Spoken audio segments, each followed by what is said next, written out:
आज मैं आपको सुनाने वाला हूँ आज़ादी का सफ़र। इसे सुनने से पहले आप हमारे चैनल को सब्सक्राइब ज़रूर कर लेना ताकि हम आने वाली वीडियोज़ में आपको बहुत ही अच्छी अच्छी कहानियाँ सुना सकें। मेरा नाम यश है, मैं दिल्ली का रहने वाला हूँ और उस वक्त कॉलेज में पोस्ट ग्रेजुएशन की पढ़ाई शुरू की थी मैंने। मेरे अंदर एक गहरा जुनून था, एक अनजानी आग जो मैं हमेशा दबाए रखता था।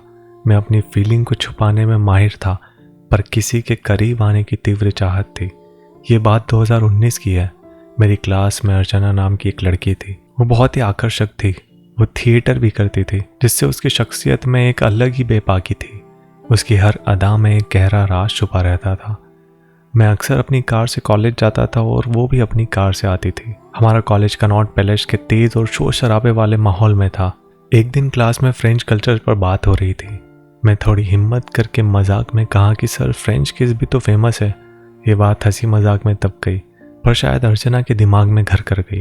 लेकिन उस दिन मैं कार नहीं लाया था। जैसे ही मैं मेट्रो की तरफ जाने लगा, अर्चना ने मुझे लिफ्ट की ऑफर की। मैंने एक पल भी ना सोचा और उसकी कार में बैठ गया। वो कार को मेरे घर की तरफ ले जा रही थी।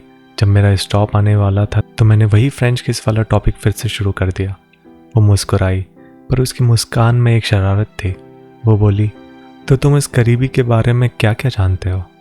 मैं बेचैनी से कहा, सिर्फ फिल्मों में देखा है, कभी किसी के साथ इतना करीबी का एहसास नहीं हुआ। इस पर वो हंसी और उसकी हंसी में एक गहरा चैलेंज छुपा था। उसने कार साइड में रोकी और बोली, तो कर लो ट्राई। जिंदगी सिर्फ किताबों में नहीं होती। मेरे लिए ये पहला मौका था। मैंने अपनी हिम्मत जुटाई और उसके होठों पर अपने होठ रख दिए। ये करीबी का एहसास इतना तीव्र था कि मेरे अंदर की सारी बेचैनी एक पल में जाग उठी। लगभग 30 सेकंड तक हम उस नए एहसास में डूबे रहे। जब हम अलग हुए तो उसने अपनी आंखों में एक गहरा नशा लिए देखा और बोली, तुम बहुत बोल्ड हो यश। मैंने सिर्फ गाल पर करीब आने को कहा था।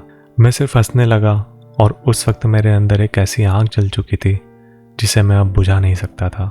उस रात हमारी फ़ोन पर लंबी लंबी बातें चली, एक्साइटमेंट और एक अनजाने जुनून से भरी बातें। कैसा लगता था वो एहसास? उसने धीमी और हल्के सिसकने वाली आवाज़ में पूछा। जन्नत का नशा था अर्चना, मैं तो इसे और ज़्यादा गहराई में महसूस करना चाहूँगा। वो फिर से हंसी। उसकी कोई शिकायत नहीं थी और मैं समझ गया कि हम दोनों एक ही खतरनाक सफ़र पर चल पड़े हैं। अगली सुबह से मैंने कार लाना छोड़ दिया। वो मुझे रोज़ पिक करती। कॉलेज के रास्ते में हम कार रोककर एक दूसरे के करीब आते, एक दूसरे को महसूस करते और फिर साथ में क्लास में जाते। यह हमारा रोज़ का गहरा राज बन चुका था। मुझे इस करीबी को और ज़्यादा इंटेंस बनाना था। फिर मैं बाजार से डार्क ब्लैक सनशेड्स ले आया, जिससे कार अंदर से पूरी तरह से अंधेरी हो जाए। जब वो मुझे पिक करने आई तो मैंने हर विंडो पर वो शेड्स लगा दिए। कार के अंदर एक राजधार घुटन भरा माहौल बन गया। वो मुझे शरारत और बेचैनी से देखती हुई बोली, तुम्हारे इधर आते ठीक नहीं लग रहा है मुझे। यह अंधेरा क्या छुपा रहा है? मैंने खामोश रहकर अपना मतलब उस तक पहुंचा दिया। उस दिन वो एक नाजुक स्कर्ट में आई थी। मैंने तेज सांस ली और उसके टॉप को हल्की से ऊपर किया, जिससे मुझे कुछ एक हल्की सी झलक दिखी और मैंने उसके कंधों पर अपने होठ रखे। वो धीमी मदक से सियाह लेने लगी। मैंने उसके नाजुक जिस्म पर हल्का सा दांत का निशान छोड़ दिया, अपने जुनून की निशानी। उसने होश खो दिए और मुझे और ज़्यादा करीब आने को कह रही थी, लेकिन कॉलेज का टाइम हो रहा था। हम दोनों अपने एहसानों को दबाकर जल्दी से अलग हुए और तेज़ रफ्तार से कॉलेज की तरफ बढ़ गए। क्लास में आते ही वो मेरे बिल्कुल साथ बैठ गई। पूरे टाइम हल्के से वो मेरे हाथ को मसलती रही और मेरे अंदर की आँख को और ज़्यादा भड़काती रही। कॉलेज ख़त्म होते ही हम फिर से कार के उस अंधेरे कमरे में वापस आ गए। वापस आते वक्त उसने एक स्टॉल से खुद को कवर कर रखा था ताकि कोई हमारा राज ना देख सके। मैंने पूरे रास्ते उसके जिस्म की नज़ाकत को महसूस करता रहा। मैं बेदर्दी से पर जुनून से एक नाजुक अंगों को मसलता रहा। वो दर्द से पर मज़े से सिसकती रही। घर जाकर उसका फ़ोन आया, यार तुमने कितने बेदर्दी से पर कितने जुनून से मुझे छुआ है। मुझे सोने में भी मुश्किल हो रही है, पर उस दर्द में भी एक अलग नशा है। अब हमारा ये खेल और ज़्यादा गहरा हो गया था। अगली सुबह जब वो मुझे पिक करने आई तो बोली, आज तुम ड्राइव करो। मैं ड्राइविंग सीट पर बैठा और उसने आहिस्ता से मेरी जीन्स के बटन की जिप खोल दी। मेरे हाथ स्टीयरिंग पर थे और उसके हाथ मेरे जिस्म पर।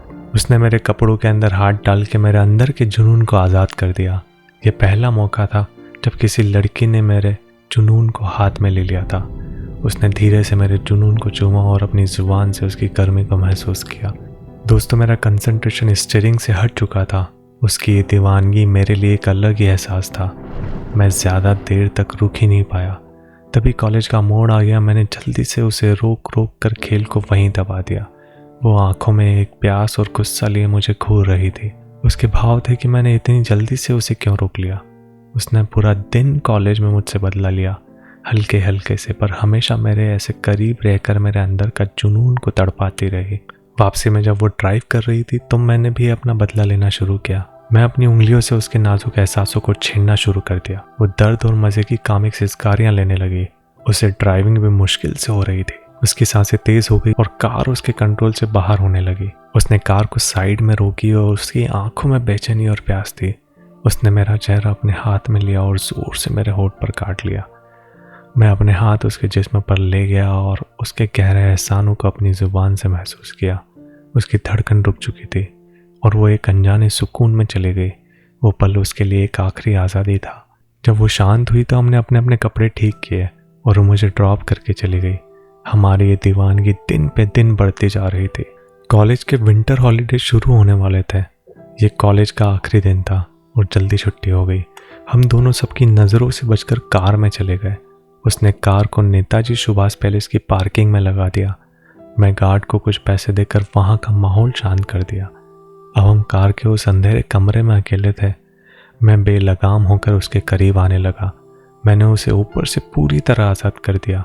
शाम के 6 बज चुके थे और बाहर पूरा अंधेरा था। मैंने उसे नीचे से भी उसकी हिफाजत हटा दी। पहली बार वो मेरे सामने पूरी तरह से आज़ाद थी। उसकी आंखों में शर्म थी, पर उस शर्म में गहरा भरोसा था। वो धीरे से बोली, यश, मुझे तुम्हें अपने अंदर पूरी तरह से महसूस करना है। मैं अब और ज़्यादा इंतज़ार नहीं कर सकती। उसने मुझे भी नीचे से पूरी तरह से आज़ाद कर दिया था। वो ड्राइविंग सीट से मेरी सीट पर आ गई। उसने मेरे ऊपर चढ़कर अपने जिस्म को मेरे जुनून पर सेट किया और आहिस्ता आहिस्ता बैठते चली गई। मैंने तेज सांस ली और धीरे धीरे उसे अपने अंदर महसूस करना शुरू कर दिया। उसने दर्द से अपनी आंखें बंद कर ली और सिसकारी भरी आवाज़ में कहने लगी कि ज़रा रुक जाओ, मुझे इस एहसास को पूरा महसूस करने दो। वो 1 मिनट तक ऐसी ही रुकी, फिर धीरे धीरे वो खुद को इधर उधर करने लगी। उस वक्त मेरे जुनून की आज़ादी उसके कंधों पर जा गिरी। मैंने नीचे देखा तो वो भी एक गहरे नशे में डूबी हुई थी। हम दोनों धीरे से एक दूसरे पर लिपट रहे थे। फिर उसने मेरे जुनून की निशानी साफ की और सारे कपड़े पहन लिए। मैं भी अपने कपड़े पहने और कुछ देर बाद उसने मुझे मेट्रो तक ड्रॉप किया और मैं अपने घर के लिए चला गया। वो रात कार के उस अंधेरे कमरे में हमारे जुनून की एक आखिरी निशानी थी। उसकी करीबी का वो नशा आज भी मेरे जहन में गहरा उतरा हुआ है। ऐसी थी मेरी उस क्लासमेट के साथ कार में आज़ादी की राजदार और इंटेंस कहानी। तो आपको ये कहानी अगर अच्छी लगी हो तो प्लीज़ हमारे चैनल को सब्सक्राइब ज़रूर कर देना, क्योंकि हम आने वाली वीडियोस में आपके लिए और मज़ेदार स्टोरीज़ लेके आने वाले हैं। Thank you.